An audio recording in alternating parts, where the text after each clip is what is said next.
Hi there, Brian. Hi, 1 second. Can you hear me? Yes, I can. Very. Hello? Yeah, I can hear you. Yeah. Okay. I can Yeah, hear sure. that in the background as well. I don't know if it's the TV. It's pretty loud. Wow, it was loud. There, gone. Okay, kushti, kushti. So I just wanted to do a quick fast blast for the listeners about. Oh, what's this about? No, Yeah. no, this isn't a.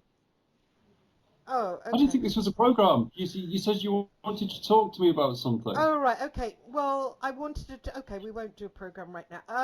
I wanted to talk Yeah. about doing a program about the TV series Ghosts. I don't know. I've not seen it.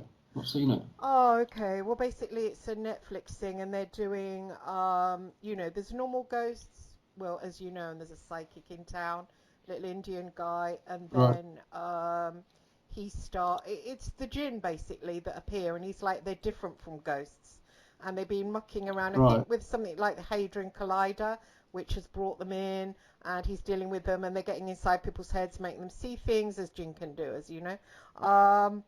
And I wanted to do a fast blast about fourth dimensional protection. Sorry, in the lower 4D, the protection you were saying about the tree of life, etc. In my last lesson with you, and psychic protection. So what I wanted to do was do a talk about. No, you do a talk about it basically about. Okay, so say if I have an argument with Joanna, for instance, right? So me and her fall out, right? And I Yeah. think I don't want to ever see her again. I don't want to hear her. And there I am in the astral. I might be meeting a lover or something, but I'm doing something private in the astral. And suddenly I turn around and see Joanna because she's psychic and Uh-huh. so am I. So we can see Right. each other. That I don't know if that happens to you, but to me, especially being in the truth community, that happens a lot. Especially if you argue with somebody, suddenly ba-bang, there they are. And I just wondered what you do as a magician um, to counteract that, and have you come across it? Well, no, because okay, it's very complicated. Being a magician, right?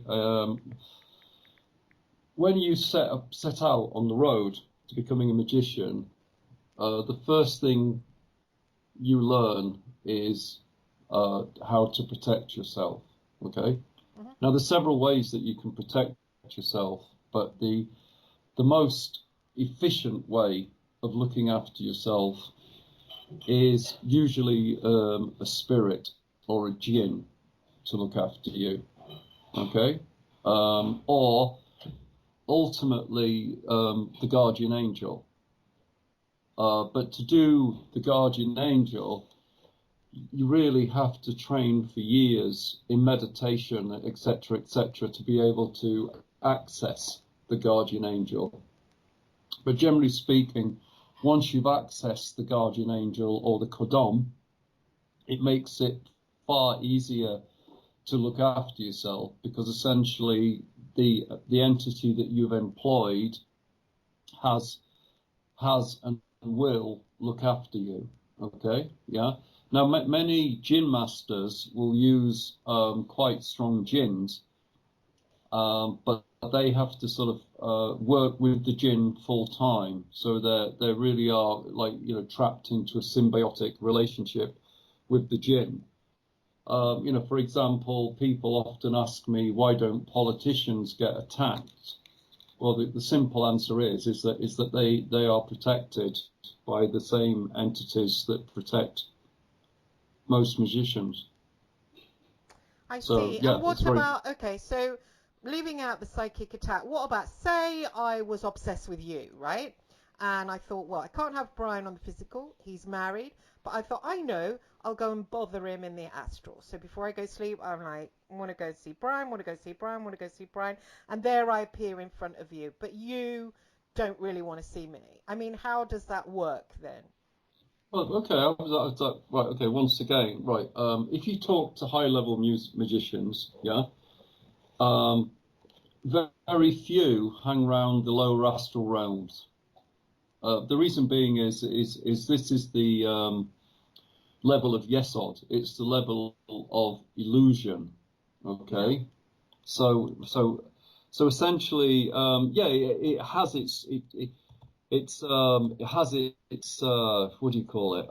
Uses on some level, but on other levels, it really has no use at all. The reason being is that it's the realm of illusion. So there is nothing there. It's sort of like Yeah, quite so often they so call it the no, no. Oh, foundation. yeah, I hear you. I Yeah.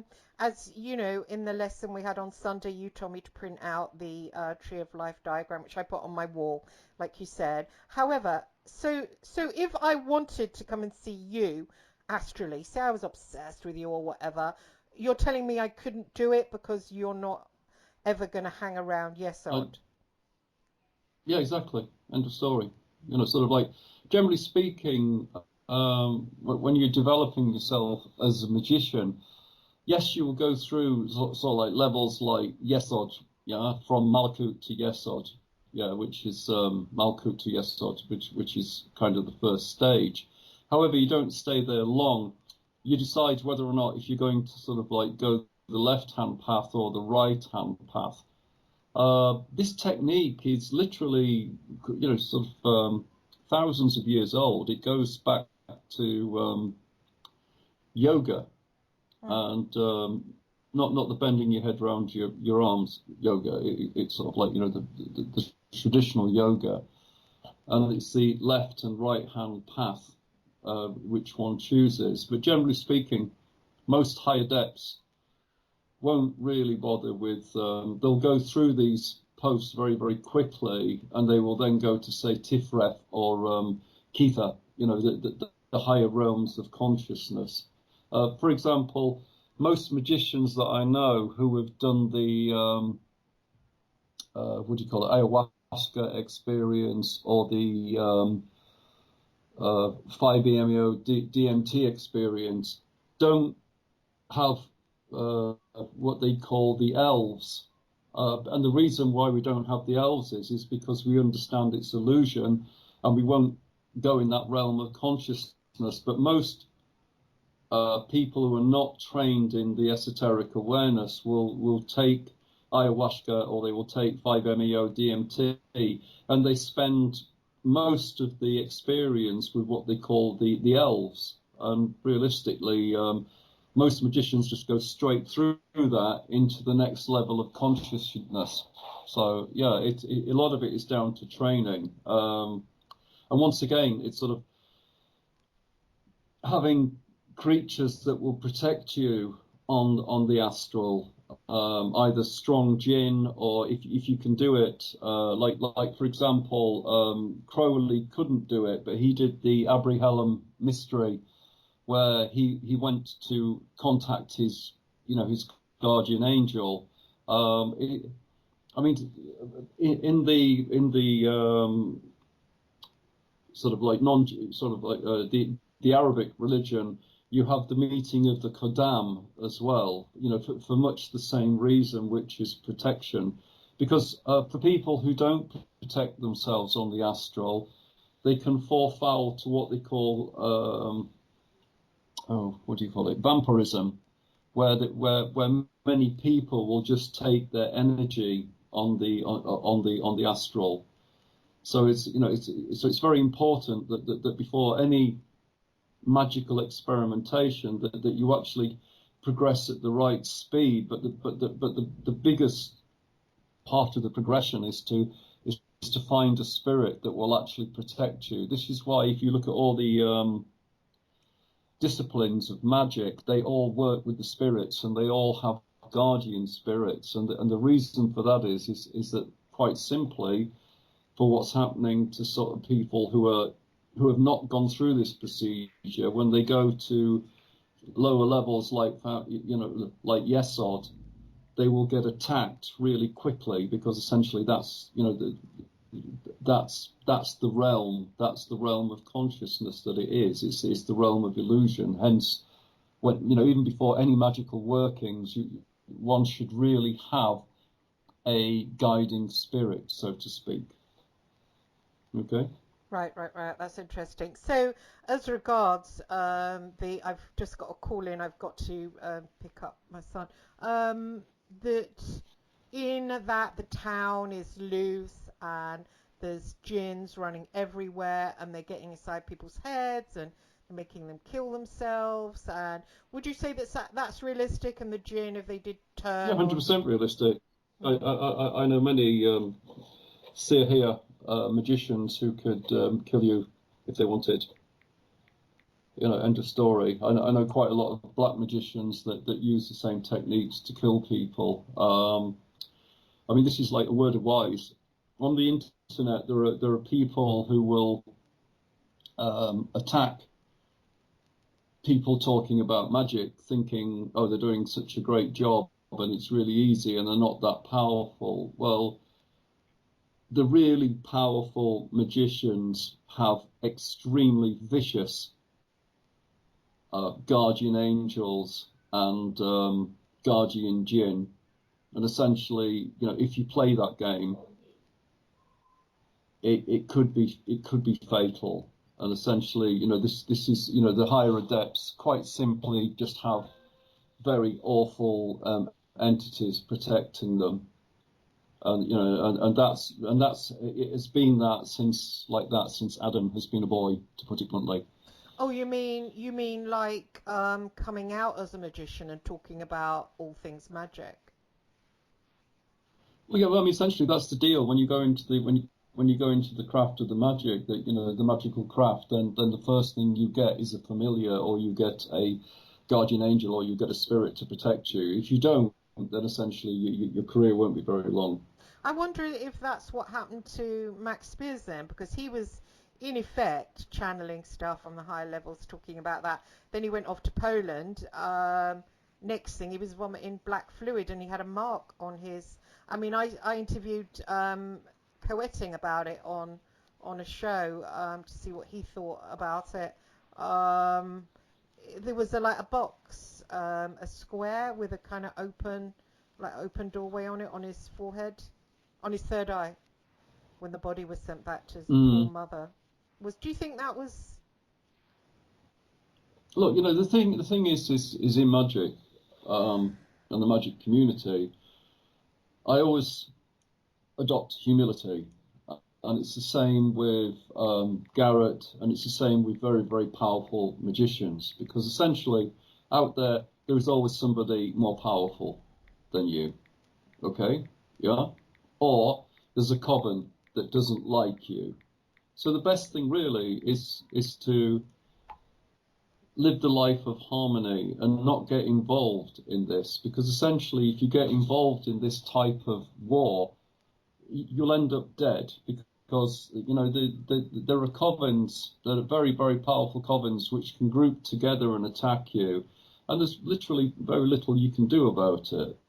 So one has to learn humility, and one has to be harmonious, and live and let live, so to speak. But the ones who go around doing this and doing that and aggravating people and telling them that they're very powerful magicians and stuff like this, eventually they meet somebody who is powerful, or they meet a coven that is powerful, and regretfully, they usually pay with their lives. So it's there is nothing great about being boastful and telling that you can do this, that, and the other, because essentially out there are people who can equally do it, and maybe not making so much noise about it. And that's why, one has to go through life like water and make as little ripple as possible, because, none of us are supermen, really, Yeah, exactly. in my How opinion. does someone like Eric Coetting protect? Oh, I see. He's got an entity because he's well out there, isn't he? I mean, he's like Yeah, massive but I mean, figure. yeah, I mean, Coetin, Garrett, they all have entities, but this doesn't make them invincible. I mean, if you talk to JS was once attacked and he was seriously ill for something like 2 years. Okay, Right. and he's a very powerful magician. So and I believe it was the same with Coetin as well. He's been quite badly attacked as well. I've been badly attacked, and it's like riding a motorcycle. If you ride a motorcycle and think you're not going to fall off, then you're a fool. If you're going to be in magic and you think that you're not going to get hurt, then you're What also a happened? fool. What happened to JS? Was he like physically sick? Essentially, he was attacked. He was attacked. Yeah, he was attacked. He was almost killed. He lost everything. It was really bad. Yeah, it was really, really bad. And when I say lost everything, he absolutely lost everything. So yeah, it was a really bad attack. Does he know who did it? Essentially. Well, yeah, the person's dead now. Oh, what, he killed them He in killed them. return? Wow. Yeah, yeah. Let's not get on the wrong Yeah, side of JS then. no. JS, Coetin, all of that lot. I wouldn't get on the wrong side of them, to put it bluntly. But like I said, as powerful as they are, I know masters who probably really should be stayed well clear of, to put it bluntly. And these people, they, like for example, the ones in India. A person in India wants somebody, a business rival, killing, and they'll go and see these Djinn masters, and they'll say, I want this guy killing. And the Djinn master says, yeah, okay, I'll do it for you, but you give me a minimum of 3 months' wages. Okay? So, that's what, and they pay them the 3 months' wages, and categorically the person will be dead. So, but you could imagine in India giving 3 months of your wages away, that's a hell of an ask. And that's how effective and serious these people are. So what is back to the ghost program? So that town, there it is, infected by Djinn for some reason. Maybe the Hadron Collider or whatever they're experimenting with. What do you think could come in? And of course, I've watched about 10 episodes, no 7.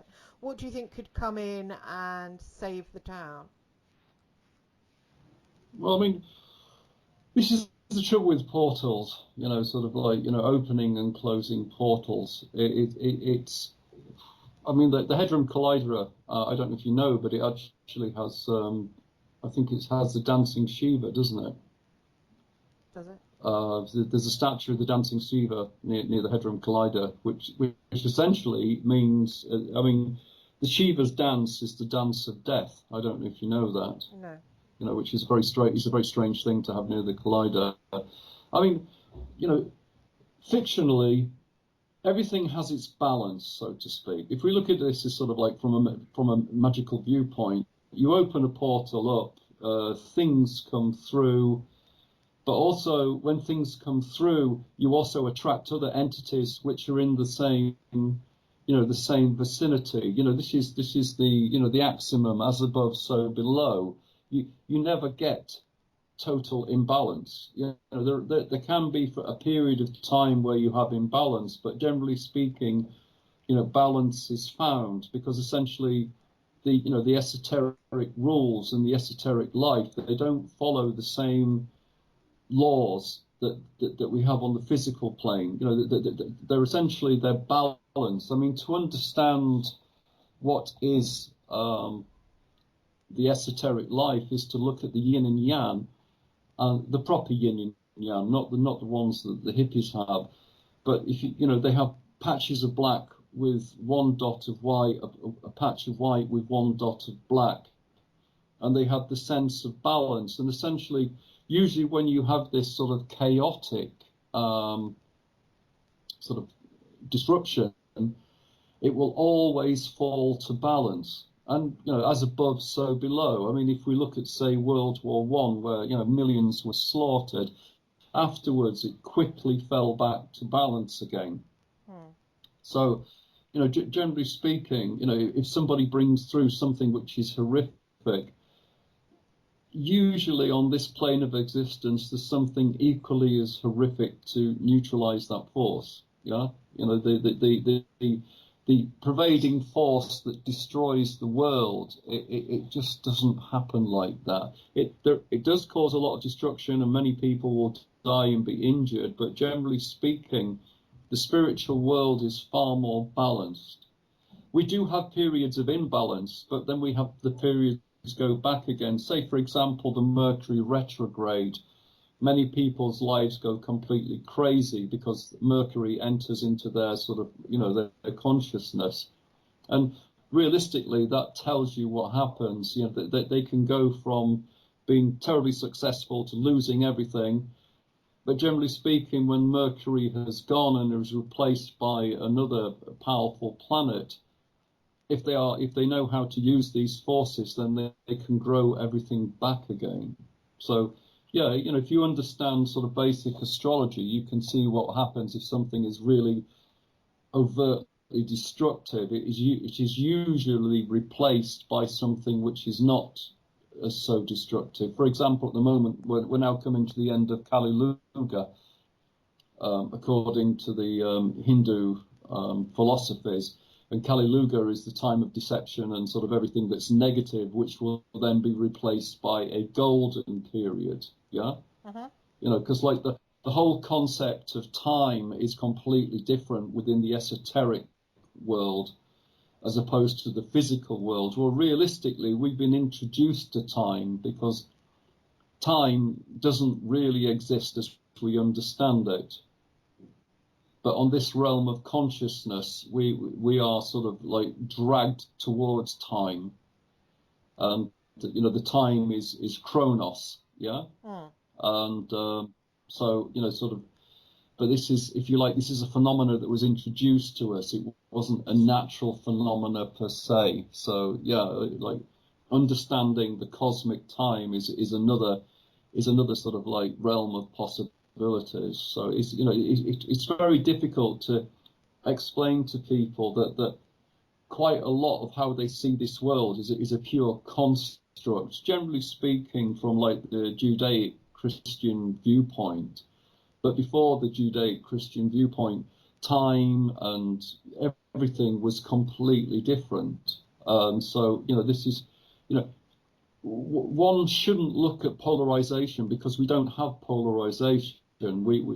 We have like many levels of consciousness. Generally speaking, well, so far, when there is quite a lot of negativity, usually quite a lot of positivity comes behind. But when you try measuring it in, like, if you call human time scales, it doesn't seem to make any sense. But if you look at it in the, if you like, the cosmic time scale, then you understand how everything is really wonderfully balanced. Interesting. Thank you for chatting. So we'll speak later. I have to run. There's a girl calling me. I said I would speak to her. It's a thing I'm doing. At 3 o'clock, it just went straight out of my mind. I do feel a little bit bad about that. So we'll speak in the morning if that's okay. And thank you very much, Brian. No problem. See you soon then. Have a good day. Bye. Bye bye.